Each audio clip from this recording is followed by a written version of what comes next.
அப்பா பேரு சாம்ராஜ் சார்.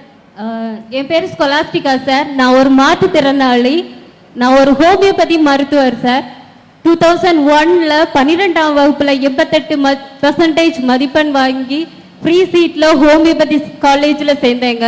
அதுக்கப்புறம் 2007ல் காலேஜில் ஃபர்ஸ்ட் மார்க் வாங்கி நான் பாஸ் பண்ணேன். ஆனால் இன்னைக்கு வரைக்கும் எனக்கு வேலை கிடைக்கல. 2009ல் சீனியாரிட்டி பேசிஸ்ல NRHM ஸ்கீம்ல எனக்கு கால் ஃபார் லெட்டர் வந்துச்சு. ஆனாலும் வேலை கிடைக்கல எனக்கு. அதுக்கப்புறம் 2016ல் TNPSC நடத்தின அந்த தேர்வுல நான் தேர்ச்சி பெற்று சர்டிபிகேட் வெரிஃபிகேஷன் இன்டர்வியூ எல்லாம் அட்டென்ட் பண்ணியும் எனக்கு வேலை கிடைக்கல. அதுக்கப்புறம் பாத்தீங்கன்னா 2018ல் சென்ட்ரல் கவர்மெண்ட் கீழே ESI ஹாஸ்பிட்டல்ல ஒரே ஒரு மருத்துவர் போஸ்டிங்காக இன்டர்வியூ வச்சிருந்தாங்க. அன்னைக்கு 100 டாக்டர்ஸ்க்கு மேல அட்டென்ட் பண்ணி இருந்தாங்க. நானும் போயிருந்தேன். அங்க இன்டர்வியூ நடந்துட்டு இருக்கும் போதே, ஏன் நீ எல்லாம் இந்த இன்டர்வியூக்கு வந்திருந்த, ஏற்கனவே இங்க செலக்ட் பண்ணிருக்காங்க, இந்த இன்டர்வியூ எல்லாம் வெறும் கண்புடைப்பு தான் அப்படின்னு ஒரு குறிப்பிட்ட மருத்துவரோட பேரை சொல்லி இவருக்கு தான் கிடைக்க போகுது பாருன்னு சொன்னாங்க. நான் கூட அது வெறும் வதந்தி தான் அப்படின்னு நினைச்சிட்டு இருந்தேன். ஆனா அதுக்கப்புறம் செலெக்ஷன் லிஸ்ட் வந்தப்புறம் அந்த மருத்துவருக்கு தான் கொடுத்தாங்க. இந்த மாதிரி நேர்மை இல்லாம தேர்வு நடக்கிறதுனால எங்களை மாதிரி ஒவ்வொருத்தருக்கும் வாய்ப்பு பறி போயிட்டே இருக்கு.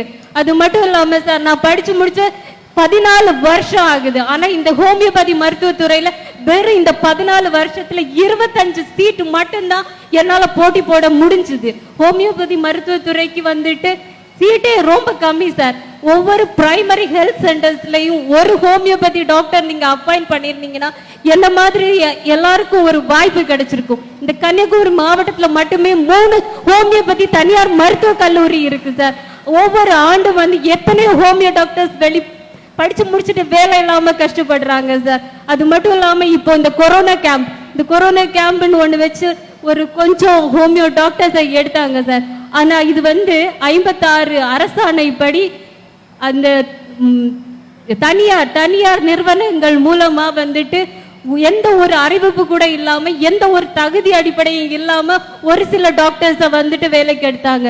அப்ப நான் எல்லாம் படிச்சு முடிச்சு அந்த TNPSC எக்ஸாம் எல்லாம் கிளியர் பண்ணி வெயிட்டிங் லிஸ்ட்ல இருந்து நான் என்ன சார் பிரயோஜனம்? என்ன மாதிரி மாற்றுத்திறனாளிகளுக்கெல்லாம் என்னைக்கு வேலை கிடைக்க போகுதுங்க சார்? நீங்க வந்ததும் வந்துட்டு இந்த அரசாணை 56 ரத்து செய்ய பண்ணணும். எங்களை மாதிரி தகுதியானவங்களுக்கு வந்து கவர்மெண்ட் வேலை வந்துட்டு நேர்மையா நடக்கணும்னு கேட்டுக்கிறேங்க சார். அது மட்டும் இல்லாம ஒரே ஒரு கண்ணீர் பதிவு சார்.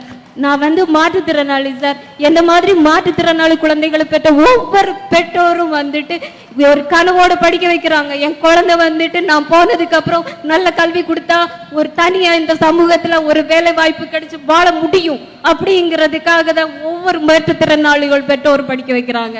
ஆனா என்ன பாருங்க சார், எனக்கு இன்னும் வேலை கிடைக்கல. எங்க அப்பா காலேஜ்ல சேர்த்த ஒரு வருஷத்துல இறந்து போயிட்டாரு. சரி, என் பொண்ணுதான் நல்லா படிப்பாளே, அவ வேலை வாங்கிடுவாங்கிற நம்பிக்கையில இறந்து போயிட்டாரு. ஆனா எங்க அம்மா இன்னும் கஷ்டப்பட்டு, ஐயோ என் பிள்ளைய படிக்க வச்சனே, அவளுக்கு வேலை கிடைக்கலன்னு ஒவ்வொரு இன்டர்வியூ பார்த்து இதை அட்டன் பண்ணு அதை அட்டன் பண்ணு. ஒவ்வொரு தனியார் துறையிலையும் என்ன மாதிரி மாற்றுத்திறனாளிகளை வந்துட்டு நீ மாற்றுத்திறனாளி அப்படின்னே வேலை வாய்ப்பை தரவே மாட்டேங்கிறாங்க சார். நான் எல்லாம் என்ன சார் பண்றது? நான் படிச்சிருக்கேன் சார். நான் வந்து சோடையா ஒன்றும் படிக்கல, நல்லா தான் படிச்சிருக்கேன். ஆனா எனக்கு வேலை கிடைக்கல. எனக்கு தயவு செஞ்சு ஒரு நிறைய வேலை வாய்ப்புகளை கொடுங்க. நான் போராடியே வாங்குறேன், பரீட்சை எழுதி பாஸ் பண்ணியே வாங்குறேன்னு தான் நானும் சொல்றேன். ஆனா வேலை வாய்ப்பை கொடுங்க, என்னோட ஹோமியோபதி மருத்துவத்துறையில வேலை வாய்ப்பை கொடுங்கன்னு கேட்கிறேன் சார். மத்மநாபுரம் தொகுதியை சார்ந்த சகோதரி ஸ்காலிடிஸ்கா அவர்கள் இங்கே பேசுனதை நீங்கள் கேட்டீங்க. அவங்க ஒரு மாற்றுத்திறனாளி. உடலின் சவாலை வென்று படிப்பில் சாதிக்கிற நீங்கள் இங்கே இருக்கக்கூடிய எல்லாருக்குமே நீங்கள் ஒரு எடுத்துக்காட்டு. அதை யாரும் மறுக்கவோ மறைக்கவோ முடியாது. அது மட்டும் இல்லை, நீங்கள் TNPSCயில் தேர்விலையும் வெற்றி பெற்றிருக்கிறதாக குறிப்பிட்டிருக்கிறீங்க. இங்கேயும் சொன்னீங்க.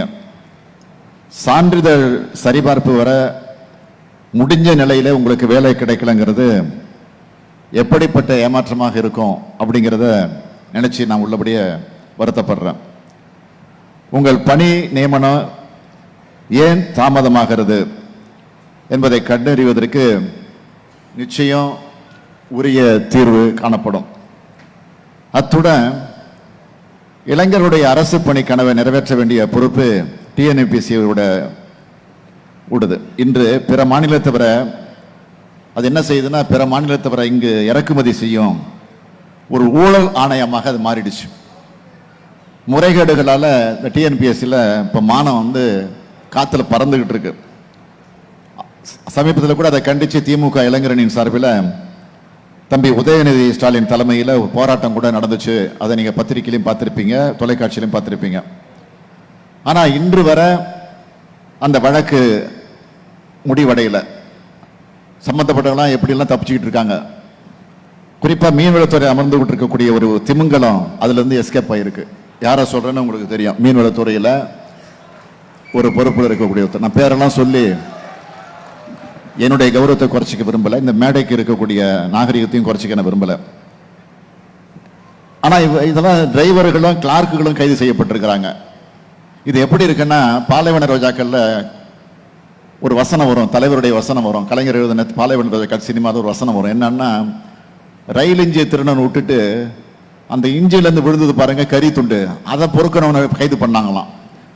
அவங்க மேல் நடவடிக்கை எடுத்தாங்களாம். இன்ஜின் விட்டாங்க, இன்ஜினை திருடனை விட்டாங்க. அது மாதிரி தான் இது. நான் சகோதரிக்கு சொல்ல விரும்புகிறேன், அவங்களுக்கு நல்லா தெரியும், மற்றவங்களுக்கும் தெரியும். இது மாற்றுத்திறனாளிகளை முன்பெல்லாம் எப்படி அழைச்சிட்டு இருந்தாங்கன்னா, சொல்றதுக்கு அந்த வார்த்தையை சொல்றதுக்கு நான் உள்ளபடியே வைக்கப்படுறேன், வேதனைப்படுறேன், தவறாக நினைச்சுக்காதீங்க. அப்படி இருந்துச்சு. ஊனமுற்றோர்னு சொல்லிட்டு இருந்தாங்க, உடல் ஊனமுற்றோர்னு சொல்லுவாங்க. அந்த சொல் வந்து அவங்கள வந்து இழிவுபடுத்துவதாக இருக்கிறது.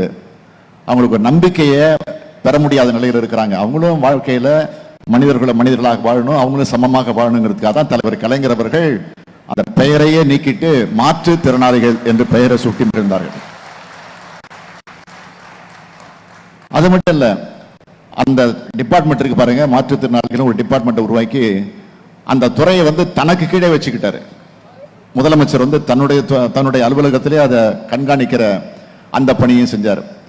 எனவே நிச்சயமா நீங்க சொன்ன பிரச்சனைகள் எல்லாம் களை எடுக்கப்படும், உரிய நடவடிக்கை எடுக்கப்படும் என்ற நம்பிக்கையை நான் சொல்லிக்கொள்ள விரும்புகிறேன். அடுத்தது